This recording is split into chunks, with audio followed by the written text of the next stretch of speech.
दोस्तों, आजकल के इस फास्ट जीवन में हम कुछ इस तरह भटक जाते हैं कि हम किसी एक चीज पर फोकस नहीं कर पाते। गौतम बुद्ध की इस कहानी के जरिए आइए जानते हैं कि हम इस समस्या का हल कैसे निकालें।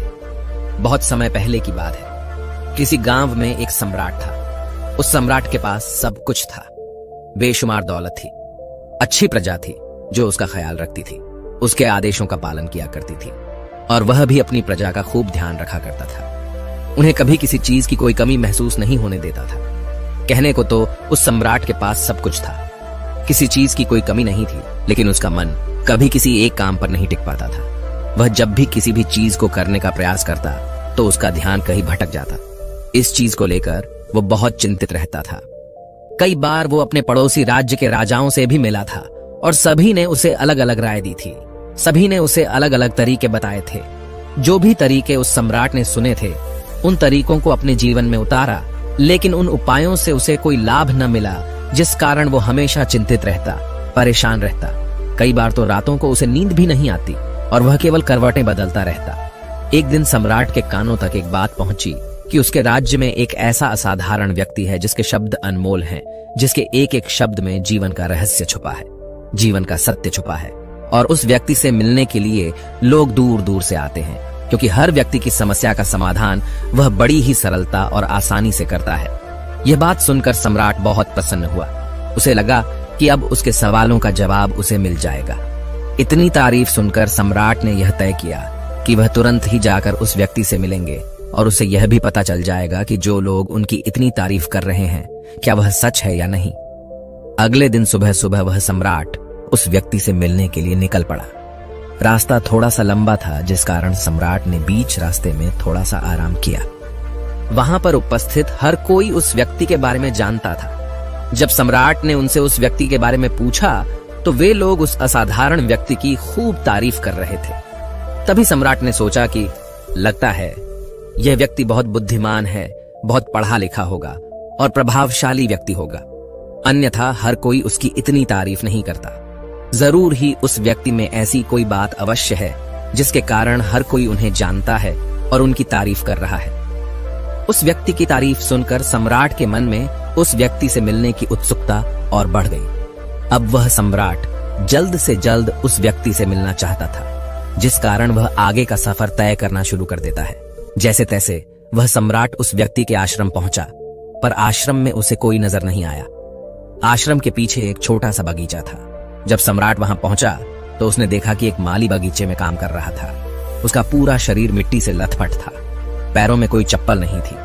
इसको देखकर सम्राट ने माली से कहा, सुनिए महोदय, इस आश्रम के मालिक कहाँ हैं? मैं उनसे मिलने आया हूँ। इस पर वह माली जवाब देते हुए कहता है, श्रीमान आप अंदर बैठिए, मैं उन्हें बुलाता हूँ, वह जल्द ही आपसे मिलेंगे। माली की यह बात सुनकर सम्राट अंदर कुटिया में जाकर बैठ गया और उस असाधारण व्यक्ति के आने का इंतजार करने लगा। कुछ देर प्रतीक्षा करने के बाद जब असाधारण व्यक्ति उस सम्राट के सामने पहुंचा, उसने देखा कि यह तो वही व्यक्ति है जो बगीचे में काम कर रहा था। सम्राट ने उन्हें नमस्कार किया और बड़ी हैरानी से कहा, अरे आप तो वही माली हैं जो बाहर बगीचे में काम कर रहे थे। लेकिन अब की बार तो माली एक बौद्ध भिक्षु के रूप में खड़ा था। तभी बौद्ध भिक्षु उस सम्राट से कहते हैं, सम्राट मेरा मजाक माफ कीजिए, मैं बगीचे में छोटा सा काम कर रहा था। मैं ही यहाँ का माली हूँ और मैं ही वह असाधारण व्यक्ति हूँ जिससे आप यहाँ इतनी दूर मिलने आए हैं। कृपया करके अपने आने का कारण बताएं। इस पर सम्राट उन बौद्ध भिक्षुओं से कहता है, हे महाराज, मैंने सुना है कि आप जैसा व्यक्ति इस पूरे राज्य में नहीं है। मैंने आपकी तारीफें सुनी है, मैंने आपके बारे में कई सारी अच्छी बातें सुनी है। मैंने यह भी सुना है कि आपके पास जो भी अपनी समस्या लेकर आता है उसकी समस्या का समाधान आप अवश्य करते हैं। इसी कारणवश मैं आज आपसे यहाँ पर मिलने आया हूँ और मैं आपसे उपदेश सुनना चाहता हूँ, लेकिन मेरे मन में एक शंका है। इस पर बौद्ध भिक्षु सम्राट से कहते हैं, कैसी शंका? इस पर सम्राट कहता है, मैंने बड़े बड़े विद्वानों को देखा है, बड़े बड़े ज्ञानियों को देखा है। वे जब भी चलते हैं तो उनके पास तरह तरह की ज्ञान की किताबें होती हैं। उनके पास ऐसा कोई न कोई संकेत जरूर नजर आता है जिससे यह पता चल सकता है कि वे लोग ज्ञानी हैं।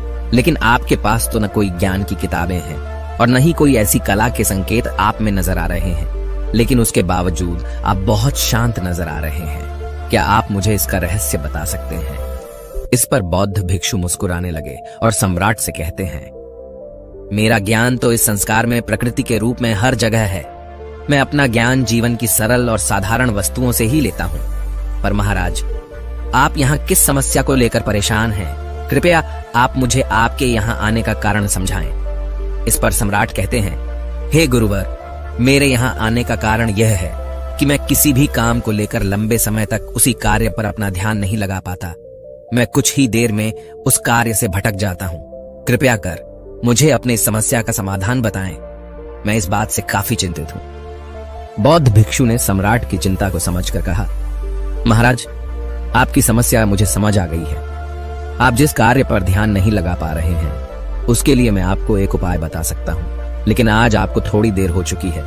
आप मुझे कल सुबह मिलिएगा। कल सुबह का समय ठीक रहेगा। कल सुबह जब आप मुझसे मिलेंगे तो मैं आपके सभी सवालों का जवाब आपको दे दूंगा। यह कहकर बौद्ध भिक्षु वापस अपने बगीचे में लौट गए और वह सम्राट भी वापस अपने महल लौट गया। लेकिन सम्राट को रात भर नींद नहीं आई। वह बस यही सोच में लगा था कि आखिर बौद्ध भिक्षु मुझे क्या बताने वाले हैं। वह तो मुझे एक साधारण से माली नजर आ रहे हैं, लेकिन जिस तरह से उनका मन शांत था, जिस तरह से वह शांत नजर आ रहे थे, यह बहुत आश्चर्य करने वाली बात है। रात भर सम्राट इन्हीं ख्यालों में खोया रहा। अगले दिन सुबह सूरज निकलने से ठीक पहले सम्राट उस आश्रम पर वापस पहुंचा। वहां पर बौद्ध भिक्षु पहले से ही उपस्थित थे। जैसे ही सम्राट वहां पहुंचा, उन बौद्ध भिक्षु ने एक पानी का छोटा सा जग उस सम्राट के हाथ में थमाते हुए कहते हैं, इसे लीजिए और पौधों पर धीरे धीरे पानी डालिए। और ऐसा करते करते यह आपके सामने पूरे 15 पौधे हैं। इन सभी पर आपको इसी प्रकार पानी डालते चले जाना है। लेकिन जब आप इस क्रिया को कर रहे होंगे तो उस वक्त मेरी एक बात का अवश्य ध्यान रखिएगा कि आपको इस दौरान कुछ और नहीं करना है, न कुछ सोचना है और न ही कहीं आपका ध्यान भटकना चाहिए। आप जब इन पौधों को पानी दे रहे होंगे तो आपका पूरा ध्यान केवल इन पौधों पर ही होना चाहिए। यदि इस बीच आपके मन में कोई विचार आए तो वहीं पर रुक जाइएगा और फिर दोबारा से पहले पौधे से पानी डालना शुरू कीजिएगा। और जब आप मेरी बात मानकर ठीक इसी प्रकार इन सभी 15 पौधों को पानी दे देंगे, तब आप मेरे पास आइएगा और मैं आपके सभी सवालों का जवाब आपको दे दूंगा। उस सम्राट ने आज तक ऐसा कोई काम नहीं किया था और सम्राट को यह काम बहुत छोटा सा लग रहा था। सम्राट पहली बार ऐसा कोई काम करने जा रहा था। उस पानी के जग से पहले पौधे पर बड़ी ध्यानपूर्वक पानी दिया और फिर दूसरे पौधे की ओर आगे बढ़ा। दूसरे पौधे पर भी उसने बड़े ध्यानपूर्वक पानी दिया। फिर उसने तीसरे पौधे पर पानी देना शुरू किया ही था कि उसके मन में तरह तरह के विचार उत्पन्न होने लगे। उसे अपने महल का बगीचा याद आने लगा, जहां पर तरह तरह के फूल थे, तरह तरह के पौधे लगे हुए थे। तभी अचानक उस सम्राट को उन बौद्ध भिक्षुओं की बात याद आ गई। यदि मन में कोई भी विचार उत्पन्न हो तो उसे फिर से पहले पौधे से पानी देना शुरू करना होगा। तुरंत ही पहले पौधे के पास वापस पहुंचा और उसने फिर से पहले पौधे को पानी दिया। दूसरे पौधे को उसने फिर से ध्यानपूर्वक पानी दिया। जैसे ही वह तीसरे पौधे पर पहुंचा, उसके मन में फिर से कई तरह के विचार उत्पन्न होने लगे। अब की बार यह सोच रहा था, पता नहीं मेरे बिना मेरे साम्राज्य में क्या हो रहा होगा। और अब की बार सम्राट को बहुत क्रोध आने लगा। उसने सोचा कि आखिर में यह छोटा सा कार्य क्यों नहीं कर पा रहा हूं। वह तुरंत ही फिर से पहले पौधे के पास पहुंचा। उसने अब की बार बड़ी ध्यानपूर्वक पहले पौधे को पानी दिया, दूसरे पौधे को भी बड़े ध्यानपूर्वक पानी दिया। ऐसे करते करते अब की बार सम्राट करीबन 5 पौधों में बहुत ही ध्यानपूर्वक पानी दे चुका था। लेकिन अब की बार जैसे ही उसने छठे पौधे पर पानी देना शुरू किया, उस पानी को देखकर सम्राट के मन में नदी के विचार उत्पन्न होने लगे और सम्राट अब बहुत परेशान हो चुका था। जितनी बार वह पौधों को पानी देने का प्रयास करता, हर बार वह असफल हो जाता। उसका मन उतना ही ज्यादा व्याकुल होता जाता और वह खुद पर क्रोधित हो जाता। सम्राट यह बात बहुत अच्छी तरह से जानता था कि वह भिक्षु उसकी परीक्षा ले रहे हैं। वह बहुत बुद्धिमान था। इस कारण उसने उन बौद्ध भिक्षुओं के सभी नियमों का पालन करना जरूरी समझा। सम्राट जितनी बार भी कोशिश करता, हर बार वह असफल हो जाता। उसका मन उतना ही ज्यादा व्याकुल होता जाता, हमेशा खुद को किसी न किसी विचार में उलझा हुआ पाता। ऐसे ही करते करते सुबह से शाम का वक्त हो चुका था, लेकिन अब तक वह सम्राट पूरे 15 पौधों में पानी नहीं दे पाया था। जब बौद्ध भिक्षु लौटकर शाम को वापस आश्रम लौटे तो उन्होंने देखा कि वह सम्राट थक हार कर बैठा हुआ है और तरह तरह की बातों में उलझा हुआ है। तभी बौद्ध भिक्षु सम्राट के पास पहुंचे और कहने लगे, हे सम्राट, मैं तुम्हारी ईमानदारी से बहुत खुश हूं। तुमने अपने कार्य को पूरे मन और लगन के साथ करने का पूरा प्रयास किया। इसलिए जो बात मैं तुम्हें बताने जा रहा हूं उसे बड़ी ही ध्यानपूर्वक सुनना और समझने का प्रयास करना। जब हमारा मन विचारों से खाली हो जाता है तब उसमें मन का असली स्वरूप नजर आता है। तब साधारण से साधारण सा काम भी हमें ज्ञान और शांति देता है। इस पर सम्राट उन बौद्ध भिक्षुओं से कहता है, हे महाराज, पर यह कैसे संभव है? मैं तो जब भी कोई कार्य करता हूं तो मन में कई तरह के विचार उत्पन्न होते हैं और मैं उन विचारों में फंस कर रह जाता हूं और वहां से बाहर निकलने का कोई रास्ता मुझे नजर नहीं आता। तभी बौद्ध भिक्षु मुस्कुराने लगे और सम्राट से कहते हैं, हे सम्राट, तुम पौधों में पानी नहीं डाल रहे थे, तुम तो जल्दी जल्दी अपने इस कार्य को बस खत्म करना चाहते थे। तुम्हारे मन में तो यह विचार उत्पन्न हो रहा था कि तुम जल्दी से जल्दी इन 15 पौधों में पानी दे दो और उसके बाद तुम मुझसे मिल सको, मुझसे अपने प्रश्नों का उत्तर जान सको। किसी कारणवश यह कार्य तुम्हें बोझ सा प्रतीत हो रहा था, मानो मैंने तुम्हारे कंधों पर एक बड़ा बोझ रख दिया हो, और यही कारण है कि तुम अपने आप को इस पल में रोक नहीं पाए। जब हमारे सामने पड़ा हुआ कार्य बोझ लगता है तो हम उसे बस जैसे तैसे खत्म करना चाहते हैं और उस काम को करते समय हम अपना पूरा ध्यान उस कार्य पर नहीं दे पाते।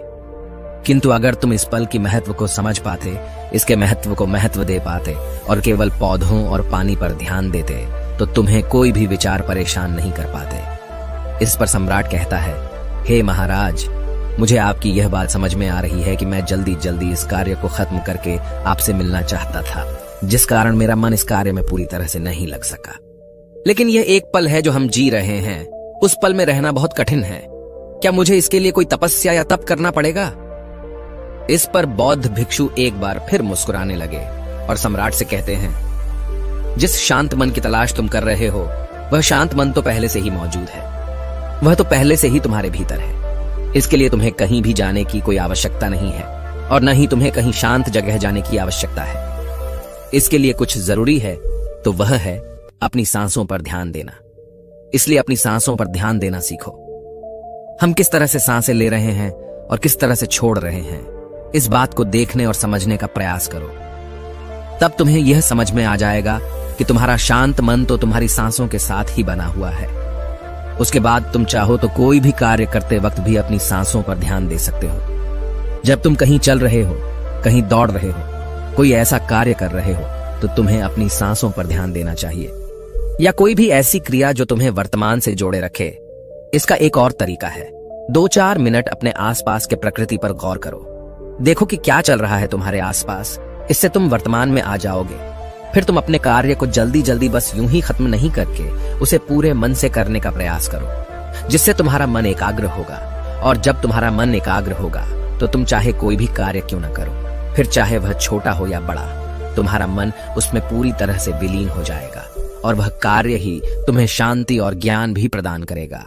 ऐसे समय पर हमारे मन में किसी प्रकार के कोई विचार उत्पन्न नहीं हो पाते और जब हम ऐसा करते हैं तो कर्ता और कर्म एक हो जाते हैं और हमारे भीतर की जो शांति है वह प्रकट होने लगती है। हम उसमें मग्न हो जाते हैं। इसे तुम चाहे तो आनंद कह सकते हो या फिर वर्तमान में जीना कह सकते हो, और यह अवस्था बड़ी सरलता से प्राप्त भी कर सकते हो। बस तुम्हें केवल अभ्यास करना होगा। बौद्ध भिक्षु सम्राट से कहते हैं, जो मन मुश्किलों में शांत रहता है, मुश्किलों से भागता नहीं है, केवल सचेत रहता है, वह मन हर परेशानी को पार कर सकता है, हर दुविधा से बाहर निकल सकता है। सम्राट को उन बौद्ध भिक्षुओं की यह सारी बातें समझ में आ चुकी थी। उसने उन बौद्ध भिक्षुओं को प्रणाम किया और वहां से वापस वह अपने राजमहल लौट आया। उसने अपनी सांसों पर ध्यान देना शुरू किया और धीरे धीरे इस निरंतर अभ्यास के कारण वह अपने हर कार्य को ध्यान और मन लगाकर किया करता था, जिससे उसे असीम शांति मिलती थी और वह छोटे छोटे कार्यों से भी बड़ा से बड़ा ज्ञान प्राप्त कर लेता था। इसलिए दोस्तों, कभी किसी कार्य को बोझ मानकर मत कीजिए, क्योंकि यदि आप उसे बोझ मानेंगे तो जल्दी जल्दी उसे आप अपने ऊपर से उतारने का प्रयास करेंगे, अर्थात उसे जल्दी जल्दी खत्म करने का प्रयास करेंगे। लेकिन इस प्रयास के दौरान आप जो भी कार्य करेंगे वह पूरे मन और लगन से नहीं हो पाएगा, और ऐसे में आप उस कार्य को जो अंजाम देना चाहते हैं, हो सकता है कि आप उसे अंजाम भी ना दे सकें, और इसी कारणवश आपके मन में तनाव भी पैदा हो जाता है। हम चिंतित रहने लगते हैं, परेशान रहने लगते हैं, क्योंकि जो अंजाम हम उस कार्य को देना चाहते थे, अंजाम हम उस कार्य को न दे सकें। और हम में से अधिकांश लोग यही गलतियां करते हैं। जब उन्हें कोई कार्य सौंपा जाता है तो वह उस कार्य को करने का प्रयास तो करते हैं, लेकिन वह चाहते हैं कि वह कार्य कितनी जल्दी खत्म हो जाए, और वह उस कार्य को करते वक्त अपने आप को वहां नहीं रख पाते, बल्कि उनका मन तो कहीं और ही भटकता रहता है, जिससे हमारा मन हम पर हावी होने लगता है, हमें तरह तरह के विचार दिखाता है और हम उन विचारों में डूबते चले जाते हैं, हम उन विचारों में फंसते चले जाते हैं, और फिर वहां से हमें निकलने का कोई रास्ता नजर नहीं आता, जिससे हमारे मन में तनाव पैदा होने लगता है। हम बहुत परेशान रहने लगते हैं, हम चाहकर भी किसी कार्य को नहीं कर पाते, और जो कार्य हमें वर्तमान की ओर ले जा सकता था, उस दरवाजे को हम खुद ही बंद कर देते हैं, क्योंकि वह कार्य हमें बोझ लगने लगता है। इसलिए जब भी आप कोई कार्य शुरू करना चाहते हैं तो उससे पहले अपना पूरा ध्यान अपनी सांसों पर केंद्रित करें, और फिर आप चाहें तो अपने काम के दौरान भी अपनी सांसों पर अपना ध्यान लगाए रख सकते हैं, और यही सांस का जो ध्यान है यह आपके काम के ध्यान में परिवर्तित हो जाएगा, और इस कार्य में जो भी कठिनाइयां उत्पन्न हो रही हैं उसे आप पल भर में सुलझा देंगे, फिर चाहे कैसी भी विपरीत परिस्थितियां आपके सामने क्यों ना आ जाए। आप उस कार्य को पूरे मन और लगन के साथ पूरा करके ही रहेंगे।